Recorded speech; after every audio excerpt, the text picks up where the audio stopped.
नमस्कार दोस्तों, मैं एएसवी चैनल में अजय सिंह आपका स्वागत करता हूं।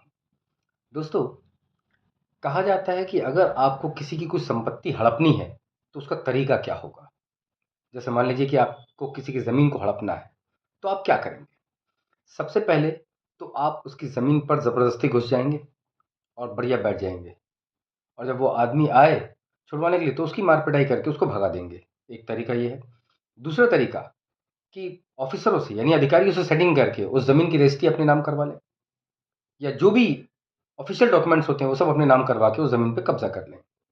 तीसरा तरीका, कोई धार्मिक संस्था बनाए और उस संस्था के माध्यम से उस ज़मीन को कह दें कि ये हमारी है, ये धर्म विशेष की ज़मीन है। तो धार्मिक मामला आ जाएगा तो ज़मीन वैसे भी अपने हाथ से चली जाएगी। ये जो तीसरा तरीका है दोस्तों, ये बड़ा नायाब तरीका है। ये अच्छे चोक ज़मीन कब्जा करवा देती है, क्योंकि हमारे देश में धर्म बड़ा भारी होता है, बड़ा हावी होता है। दोस्तों, आज मैं आपसे बात कर रहा हूँ वक्फ बोर्ड। ये मुसलमानों की एक धार्मिक संस्था है दोस्तों, इसकी बात कर रहा हूँ आज मैं आपसे इस बात पे चर्चा करूंगा कि वक्फ बोर्ड होता क्या है। आजकल इसकी गूंज पूरे देश में बड़ी तगड़े तरीके से गूंज रही है। दोस्तों, सबसे पहले तो आप ये समझिए कि वक्फ बोर्ड होता क्या है। देखिए दोस्तों, वक्फ का मतलब होता है अल्लाह के नाम, यानी भगवान के नाम।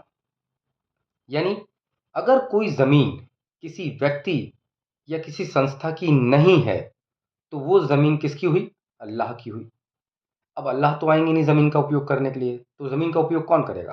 तो वक्फ करेगा। यानी जो ज़मीन किसी की नहीं वो अल्लाह की हुई, और अल्लाह की हुई मतलब वक्फ की हो गई। तो वक्फ बोर्ड उसका इस्तेमाल कर लेगा अल्लाह के नाम पर। कब्जा करने का तरीका देखिए आप। अल्लाह को ज़मीन की ज़रूरत नहीं है, ज़रूरत इन लोगों को है, नाम अल्लाह का चल रहा है। अब समस्या ये है दोस्तों कि आप ऐसे किसी की ज़मीन को भी कैसे हड़प सकते हैं अल्लाह के नाम पे। अच्छा, वक्फ बोर्ड का एक तरीका है काम करने का। उनका एक सर्वेयर होता है।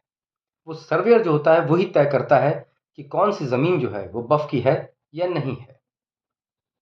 वक्फ की ज़मीन का निर्धारण करने के 3 आधार होते हैं दोस्तों। इन 3 आधारों पे तय होता है कि ज़मीन वक्फ बोर्ड की है या नहीं है। पहला आधार कि अगर किसी व्यक्ति ने अपनी ज़मीन वक्फ बोर्ड को दी है तो वो ज़मीन वक्फ की मानी जाती है। दूसरा तरीका कि कोई मुस्लिम या मुस्लिम संस्था बहुत दिनों तक किसी ज़मीन का उपयोग करती है तो वो ज़मीन वक्फ की मानी जाती है। और तीसरा तरीका कि कोई सर्वे हो, उस सर्वे में वो ज़मीन जो है वक्फ की संपत्ति घोषित हो जाए तो वो ज़मीन ये मान ली जाती है कि वक्फ बोर्ड की ज़मीन है।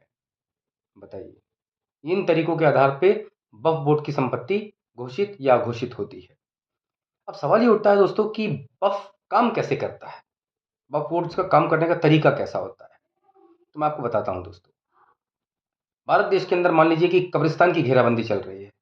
अगर वक्फ बोर्ड ने कोई कब्रिस्तान की घेराबंदी की तो घेराबंदी के बाद आजू बाजू की जितनी भी ज़मीन है उन सब ज़मीनों पर वक्फ बोर्ड अपना अधिकार घोषित कर देता है कि ये ज़मीन हमारी है। जहाँ जहाँ मज़ारें होती हैं, मज़ारों के आजू बाजू जितनी भी ज़मीन होती है वो सब वक्फ की संपत्ति मानी जाती है।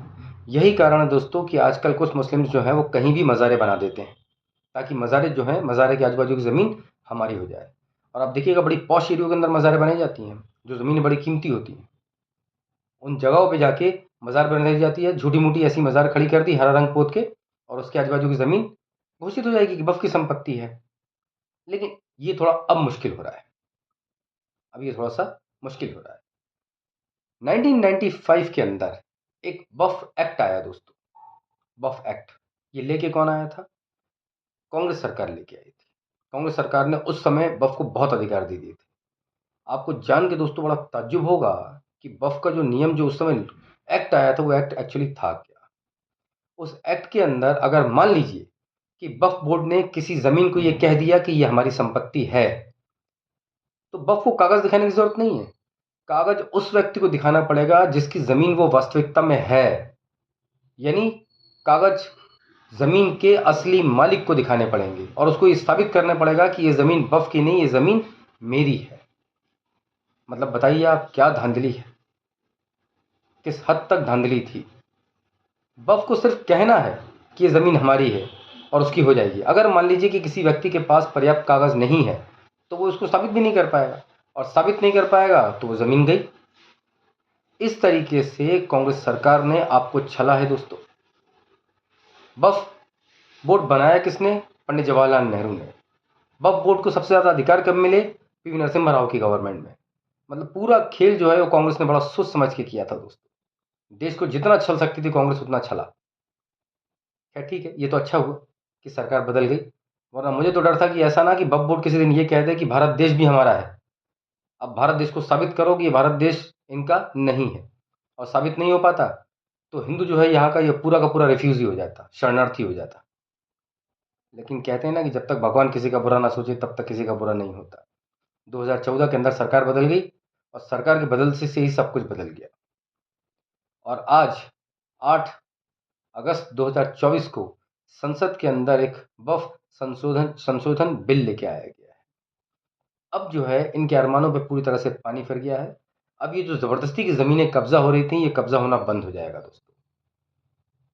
अब इससे ये जो संशोधन बिल है, इससे जो गरीब मुसलमान है उसको भी बहुत फ़ायदा होगा। ये इसका जो भी मुस्लिमों में जो नेता हैं या जो बड़े लोग हैं वो क्यों विरोध कर रहे हैं? सिर्फ़ इसलिए कि अभी तक वक़्फ़ की प्रॉपर्टी से इनको ही फ़ायदा था। लेकिन अब जो संशोधित बिल आ रहा है, उस संशोधित बिल से गरीब मुसलमानों को भी बहुत फ़ायदा होगा।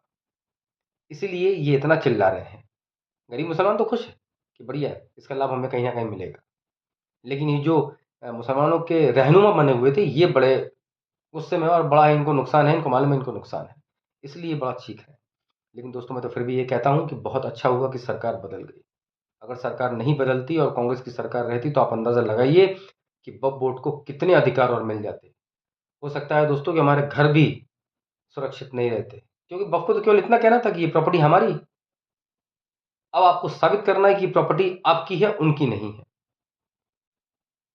अब आप सोचिए कि देश के अंदर क्या हालात थे और कैसे हालात थे। इन हालातों से अगर आपको किसी ने बचाया तो भगवान ने बचाया है, सरकार बदल के। इसलिए दोस्तों दिमाग लगाइए, सोचिए और समझिए कि आपकी एक वोट की कीमत क्या होती है। आज आपको ये समझ में आ रहा होगा कि वास्तव में हमारे एक वोट की कीमत क्या है। क्योंकि अगर हमसे फिर गलती होती तो फिर तो हमारा भगवान भी मालिक नहीं था। लेकिन खैर ठीक है, देर आए दुरुस्त आए। आज हमें ये मालूम है कि हमारे साथ कितना षड्यंत्र हुआ और षड्यंत्र का जवाब भी हमने दिया सरकार को बदल के। और आगे भी आप ध्यान रखें कि आपको क्या करना है और ऐसे किसी भी षड्यंत्र से बचिए। ये जो नेता आके बड़ी-बड़ी बातें करते हैं, इनकी बातें सिर्फ सुनिए दोस्तों। सुनने में कोई बुराई नहीं है, पैसा नहीं लगता है। जब कोई तमाशा आके दिखाता है तो हम देखते हैं क्योंकि उसका पैसा नहीं लगता। तो ये तमाशा दिखा रहे हैं, इस तमाशे को देखिए, लेकिन जब वोट डालने की बारी आए तो अपना दिमाग इस्तेमाल करिएगा, क्योंकि आपका एक वोट आपके भविष्य को तय करेगा। दोस्तों आज के लिए बस इतना ही। कल एक नए विषय पर मिलते हैं। बहुत बहुत धन्यवाद। भारत माता की जय। जय सिया राम।